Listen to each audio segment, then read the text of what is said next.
I know there's a lot of people on the internet telling you one of two different things about this movie. It's really bad or it's really good. So let me just tell you the honest truth. Hello, welcome back to the channel. Today we are going to be talking about Marvel's newest movies, The Marvels. And I know I said I was going to tell you the honest truth at the beginning. That's more of just a hook. Obviously, opinions about movies are very subjective and people are allowed to have whatever opinion they want on a movie. That is the point of the art form, and I am not trying to say that my opinion is better than anyone else's opinion. However, I just haven't really heard anybody just be blunt on the internet before, like with this film, and just say it is a run-of-the-mill Marvel movie. It is not incredible. It is not necessarily good, but it's also not necessarily bad. It's okay. And that is okay. I mean, honestly, when was the last time we've had a Marvel movie that wasn't either typically known as really good or really bad? You know, when was the last time we've just gotten a run-of-the-mill type of Marvel movie?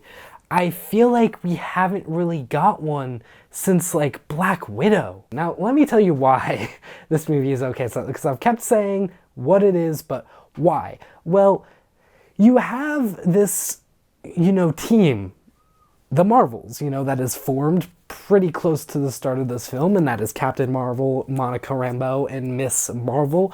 And, of that team, you just kind of have them in sort of an order of how at least I personally viewed these characters, where you had Monica Rambeau at very boring, Captain Marvel at just sort of middle of the road, has just some interesting things going on with her character, certain relationship things that you'll see come up in this film, which, I mean, maybe will get explored later. And then you have Miss Marvel, who is incredibly good, played by Iman Vellani. Her energy is just infectious. She is the heart and soul of this film. There's a reason why I really liked the Miss Marvel TV show, and that was not necessarily the plot.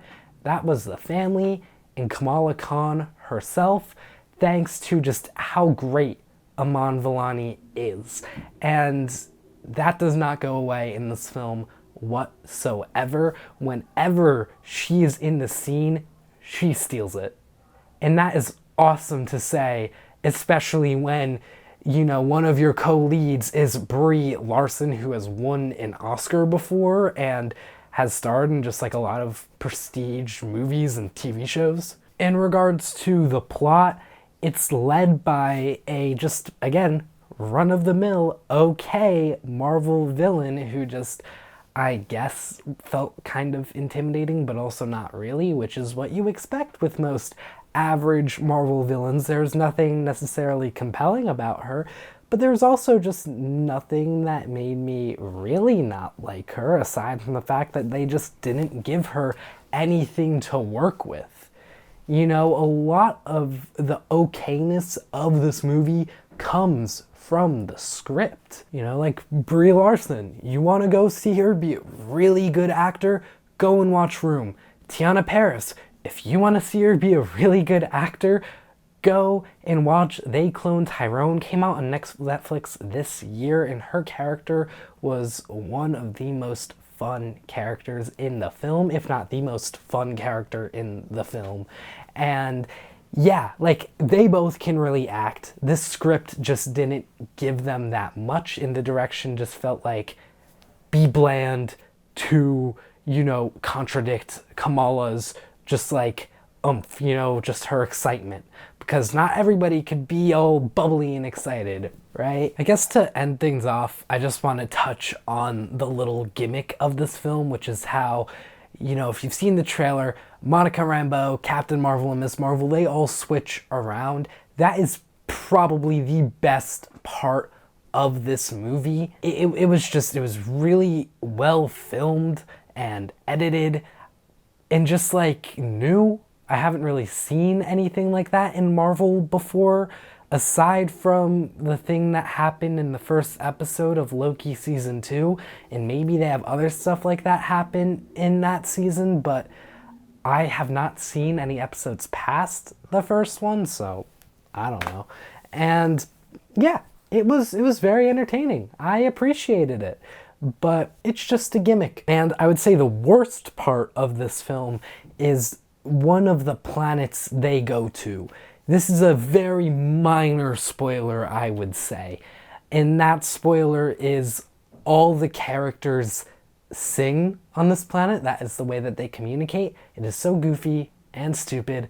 I did not like it whatsoever. I don't get why they did it. It was bad. Just, yeah, I'm really surprised that made it into the film because it was so poor. Just some other thoughts I have on the film too. The runtime being really short was nice because this film is not paced that well. You feel the runtime that it has. It's not like an hour and 40 minutes where it feels 20 minutes shorter, because if you watch a movie like Priscilla, it finishes and you're like, how? What? Like, I thought that there would be a lot more here, and there wasn't. When The Marvels ends, you're like, oh my God, thank God. You know, because there's so much going on. It's just like, thank you for ending.